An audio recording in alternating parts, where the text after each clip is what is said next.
तुम्ही जर पुढच्या काही दिवसात घराबाहेर पडण्याचा किंवा सुट्टीत फिरण्याचा विचार करत असाल तर 1 मिनिट थांबा, कारण निसर्ग पुन्हा एकदा आपला रौद्र अवतार दाखवणार आहे. गेले काही दिवस विश्रांती घेतलेल्या पावसाने आता राज्यात भयंकर पुनरागमन केले आहे. पण मित्रांनो, हा साधासुद्धा पाऊस नाही आहे. हवामान खात्याने म्हणजे IMDने एक अत्यंत धोक्याचा इशारा दिला आहे.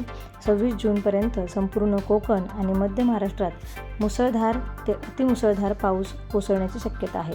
मुंबई, ठाणे आणि आजूबाजूच्या परिसरासाठी येलो आणि काही ठिकाणी थेट ऑरेंज अलर्ट जारी करण्यात आला आहे.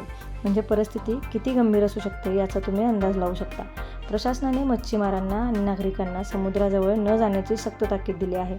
पावसाळ्याच्या दिवसात समुद्रात जाण्याचा मोह तुमच्या जीवावर बेतू शकतो. त्यामुळे अत्यंत गरज असेल तरच घराबाहेर पडा आणि स्वतःची काळजी घ्या. ही धोक्याची घंटा देणारी बातमी तुमच्या सर्व व्हॉट्सअप ग्रुपवर लगेच शेअर करा आणि तुमच्या जवळच्या लोकांना आत्ताच सावध करा, सुरक्षित करा.